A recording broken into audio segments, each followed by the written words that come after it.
ng ng rules ay binigyan po natin ng diin yung karapatang pantao noong mga humaharap sa mga committee.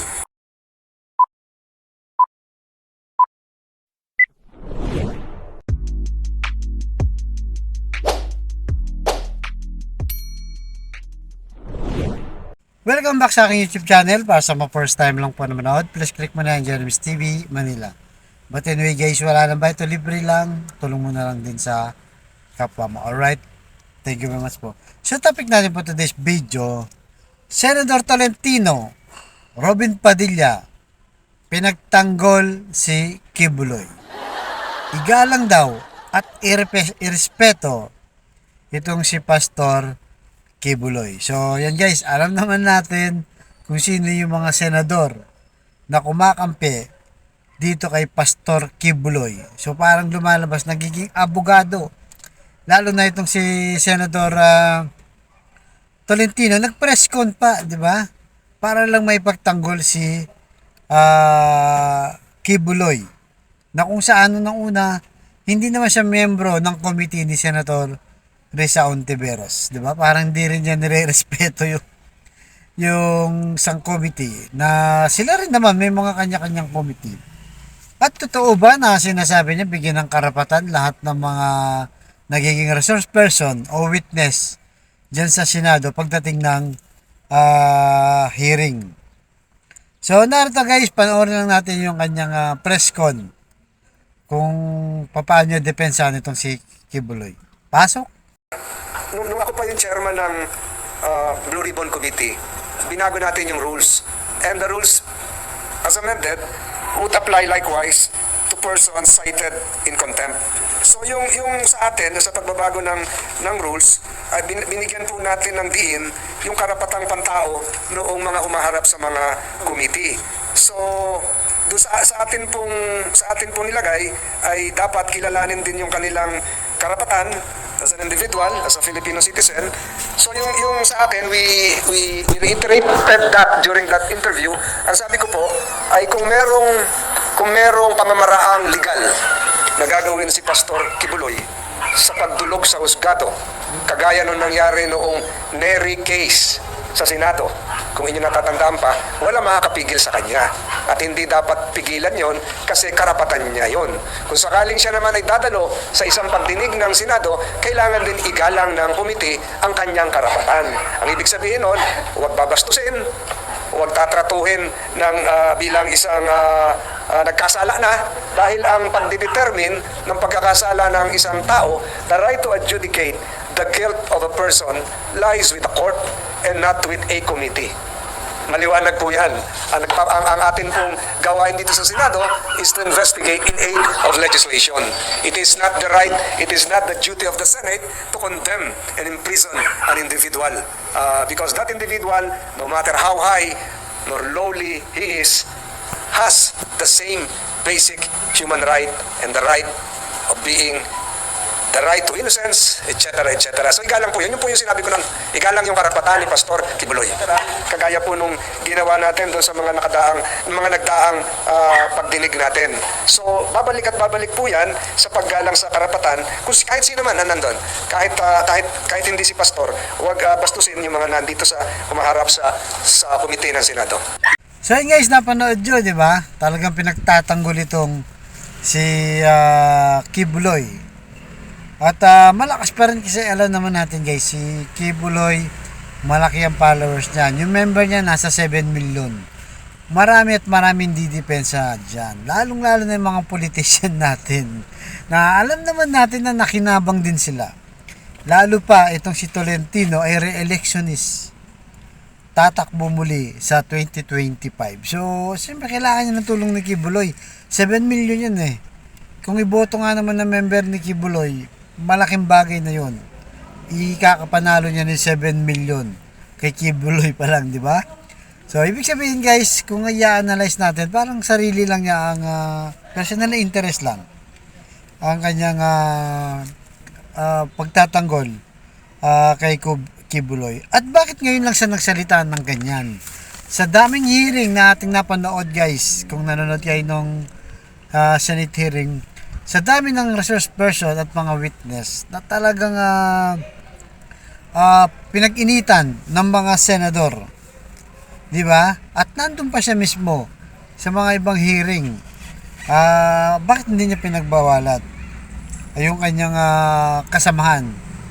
So lalong-lalo na itong si Idol Robin. So ito guys, panoorin niya, no, kung saan nagkaroon ng hearing. Ito yung hearing na kung saan yung kasambahay na binugbog o minaltrato ng kanyang amo. So tingnan natin guys kung papaano ni Robin Padilla itrato yung mga resource person na isang kapitan. Alright, pasok Idol Robin. Hindi mo ginawa yung trabaho mo. Dapat kasi tinanong mo din siya kung ano po ba ang sitwasyon, ba't kayo nandito sa barangay. Natural yun eh. Yun ang una mo dapat ginawa, chairman. Huwag mo akong ganun-ganun na sa tenga, uupakan kita. Maniwala ka sa akin. So yun guys, napanood nyo, di ba? Talagang matindi si Idol Robin, di ba? Ano sabi niya doon sa kapitan? Sabi niya, uupakan kita. Saan ka nakakita, di ba? Isang senador manguupak sa isang hearing. At ang matindi nito, katabi pa nga ni Tolentino, ba't hindi niya pinagbawalan? Kung sinasabi niyang karapatan ni Kibuloy o ng mga ibang akusado sa Senado na kailangan wag bastusin, di ba? Wag bastusin. At meron din tayong napanood dati kay Bato, Senador Bato. Di ba? Ano sabi ni Senador Bato? Batuin kita ng mic eh. Diba? So ang daming hearing dyan na binabastos talaga yung sinasabing karapatan ni Tolentino. Alam na this, di ba? Kay Kibuloy lang yan guys. Bakit dito nandun pa sila? Hindi niya man lang sinabihan, pinagbawalan nitong si Idol Robin. Di ba? Dapat pinagbawalan niya kung talagang totoo ang kanyang interest. So yun guys, medyo paggabi na ha, medyo dumidilim na. Buksan lang natin yung ilaw. So yan, kahit pa paano malinaw, di ba? So yun. Tapos guys, meron pang isang hearing na kung saan ito namang si Senador Villanueva. Nandun din si Tolentino, katabi rin niya. So narito guys, panoorin natin ito naman tungkol sa mga sa OFW, kung saan ay mayroon tayong kababaeng namatay. Alright? So pasok Joel Villanueva. Mr. Chair, yung pong insidente na yan, nai-report, yes, nai-report. Pero siya sabi mo kanina, okay. Nai-report mo sa pera. Lolo mo kami. Mr. Chair, mo kanina, okay, di ba? Mo parang walang problema eh. Everyday, chinecheck mo eh. Mr. Chair, yung ibig ko pong sabihin, nung nai-report po yung insidente na yan, sa parents lang po, sa amin, hindi po yan siya nakarating na ngayon. You're not monitoring, that's why your monitoring is ineffective. Inutil yung monitoring nyo. Mr. Chair, am I right or am I right? Mr. Chair, may I be allowed to resign? No, not yet. I'm just asking you. You think your monitoring system works? Mr. Chair, ginawa naman po namin. Answer my question. Your monitoring system works? You're saying every day you check, you monitor? Before she died, ganito yung situation. If you don't have the heart for the OFWs, ganito lagi mangyayari, araw-araw ganito mangyayari, taon-taon ganito nangyayari, sama-sama na kami mag-hearing dito. So guys, napanood nyo, di ba? Ang init ng ulo ni Joel Villanueva, di ba? At yun na nga, hindi pa rin binagbawalan nitong si Tolentino, katabi pa rin. Ito yung sinasabi natin na talagang yung sinasabi ni Tolentino kay Kibuloy lang, hindi sa mga ordinaryong tao or source person, di ba? Hindi sa kanila guys, talagang pang personal na interest lang to, para lang siguro to sa election sa 2025.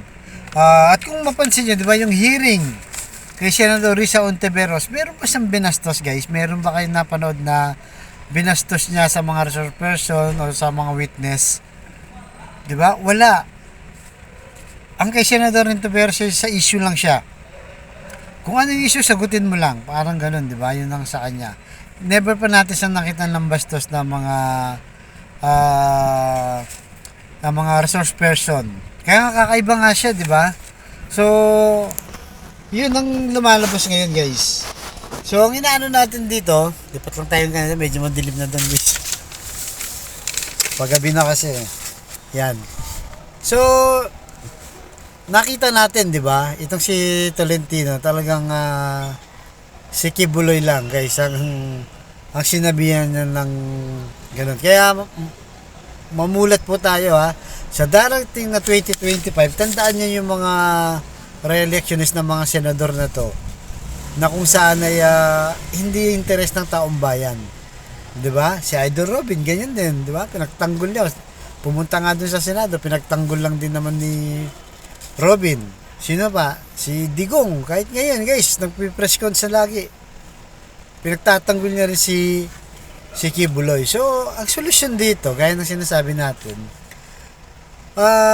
pumunta lang siya dun sa hearing sa Senado tsaka sa Kongreso para masabi lang yung ano niya, 'di ba, guys?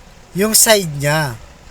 Yun lang naman na kailangan yung side niya, kailangan depensa niya sarili niya. Due process yan. Hindi naman siya binabastos. Sila lang ang may sabi niya. So, kaya guys, ano sa tingin nyo? Personal interest lang ba talaga sinasabi ni Tolentino at yung mga kumakampi dyan kay Kibuloy o para sa taong bayan? So, ako para sa akin yung analysis ko, hindi. Pansariling interest lang. Alright guys, medyo paggabi na guys, nasa loob lang ako ng kotse. So abangan nyo guys ang susunod yung vlog. Thank you very much po.